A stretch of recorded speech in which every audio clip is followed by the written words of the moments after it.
एक राजा थे, उन्होंने घोषणा की कि जो भी हमारी राजकुमारी के जयमाला डालेगा उसको आधा राजपाट दे दिया जाएगा। राजकुमारी बहुत ही विश्व सुंदरी थी, तो सभी नगर और देश विदेशों में खबर पहुंचा दी कि एक घड़ी के अंदर जो भी अमुक तिथि तिथि रख दी किस तिथि को, जो भी सबसे पहले जयमाला एक घड़ी के अंदर डाल देगा उसको राजकुमारी के साथ संबंध स्वीकार माना जाएगा।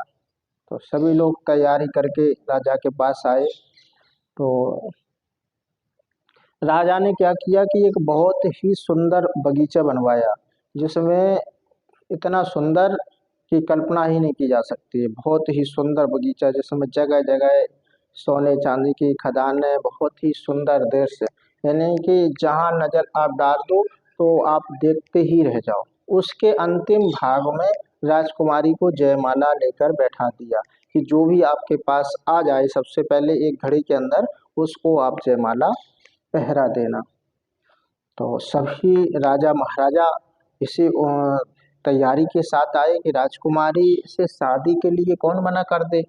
तो आम आदमी भी आए, राजा तो आई पर आम आदमी भी वहां पर आए कि तो राजा ने कहा था चाहे आम आदमी हो चाहे राजकुमार हो कोई भी आए, कोई भी अगर एक घड़ी के अंदर हमारी राजकुमारी के जयमाला डालता है तो उसको राजकुमारी सौंप दी जाएगी और साथ में आधा अपना राज्य दे देंगे।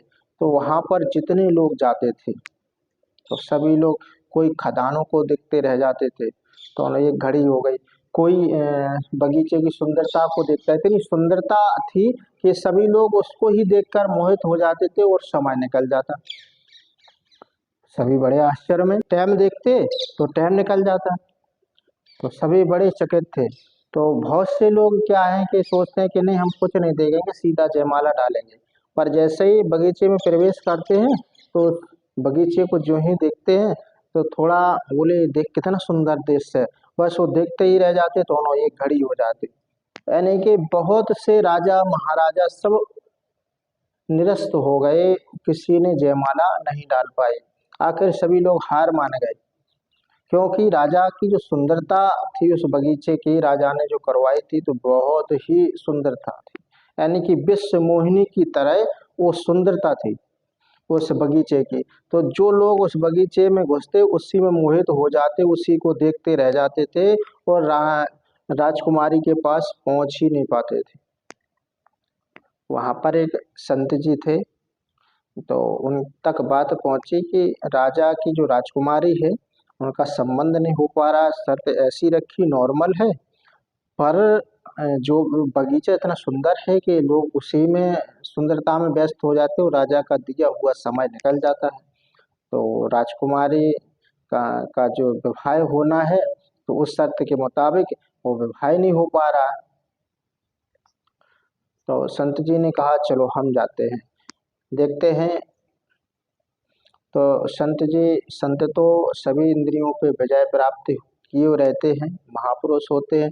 संत गए, वो सीधा उन्होंने एक घड़ी कहा था, उस संत महाराज ने तो एक सेकंड नहीं लगाया, डायरेक्ट गए वो जयमाला डाल दी। तो राजा से बोले भाई अब तो हम आपके राज्य के आधे अधिकारी हो गए, राजकुमारी हमारी रही।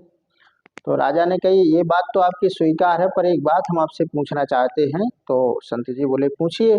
तो राजा ने कहा कि जितने भी लोग आए इस बगीचे में मोहित हो जाते थे, यही देखते रह जाते थे, पर आपने आपको मोह नहीं हुआ, आपने बगीचा नहीं देखा या आपको सुंदरता अच्छी नहीं लगती। तो संत भगवान बोले कि नहीं बिल्कुल हमें सब कुछ अच्छा लगता है, पर हमारा उद्देश्य और लक्ष्य अलग था।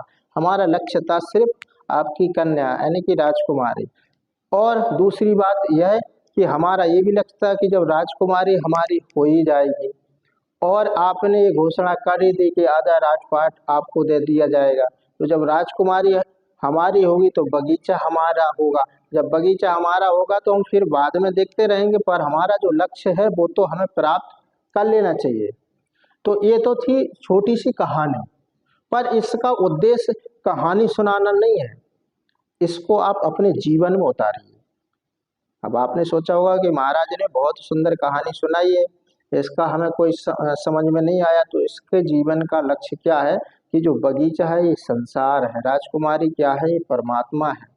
लोग जब इस पृथ्वी पर आते हैं तो यही सुंदरता में फंस जाते हैं। जो हमारा लक्ष्य है, जो हमें प्राप्त करना चाहिए, यानी कि राजकुमारी को हमें प्राप्त करना चाहिए, उस तक नहीं पहुंच रहे हम इस संसार बगीचा रूपी संसार में फंसे हुए हैं, सुंदरता में फंसे हुए हैं। ये देखिए कितना सुंदर है, ये देखिए ये है।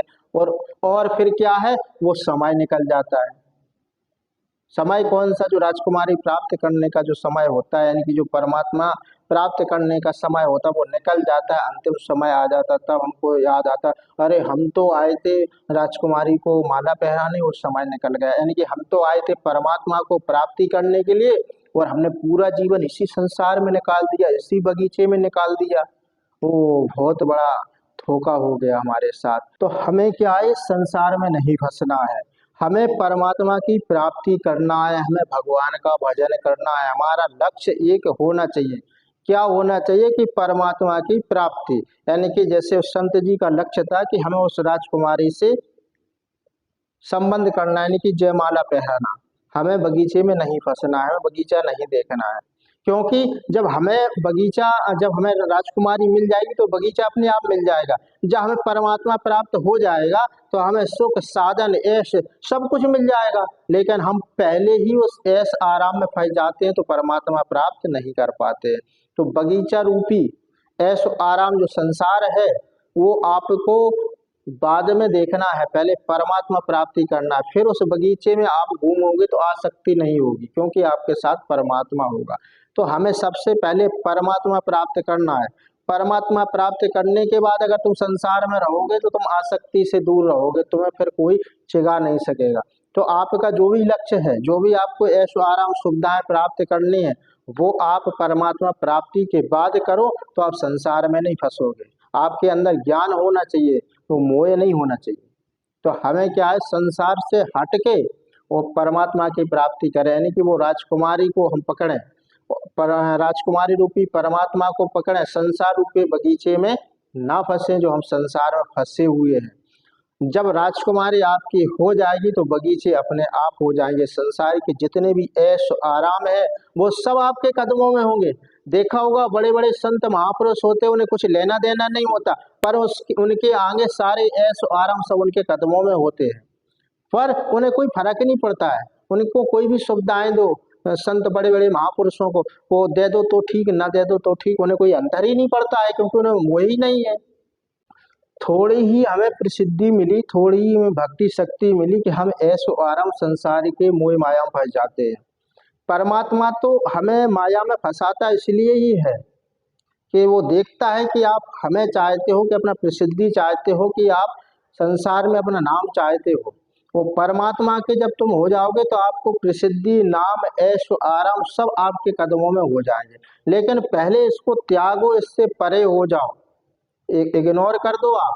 आपके सामने ऐसे कई दृश्य आएंगे कि आपको फंसाया जाएगा, पैसे, लालच, ऐश आराम सब आपको दिया जाएगा, लेकिन आपको उसमें फंसना नहीं है। संसार रूपी बगीचे में आपको फंसना नहीं है, बिल्कुल आपको परमात्मा प्राप्त करना है। तो आपको जितने भी सुख सुविधाएं आपको उपलब्ध हो, तो समझ लो कि परमात्मा आपकी परीक्षा लेना चाहता है। ये मत कई लोग कहते हैं हम तो भगवान का भजन करते हैं तो भगवान की कृपा से हमें ये सुविधाएं मिल रही हैं। हाँ, सुविधाएं तो वो मिल रही हैं, पर आपके पुण्य क्षीण हो रहे हैं, उसके बदले में मिल रही हैं। तो आप उनको स्वीकार ना करो, इग्नोर करो। आ जाओ तो ठीक, ना आ जाओ तो ठीक। बहुत से हमने देखे हैं, बोले वो बहुत भजन करते हैं, देखो उनके भजन के प्रताप से उनको सारी सुख सुविधाएं घर बैठे परे परे मिल रही हैं। तो वो परमात्मा खुद दे रहे आपको चलकर, इसलिए कि आप इसी ऐशो आराम फंसे रहो, परमात्मा की तरफ ना पहुंचो आप। इसलिए ये परीक्षाएं होती हैं परमात्मा की। अगर आपको कुछ पाना है तो इन सबको इग्नोर करके संसार में रहते हुए उस संसार से परे हो जाओ। संसार को इग्नोर करना सीखो और भगवान की तरफ बढ़ो। भगवान की प्राप्ति का एक लक्ष्य बना लो तो परमात्मा आपको जरूर प्राप्त होगा। और जब परमात्मा आपको प्राप्त होगा तो जितने भी सारी सुख सुविधाएं होंगी वो सब आपके चरणों में गिरी हुई होगी, हाजिरी देते हुए होगी।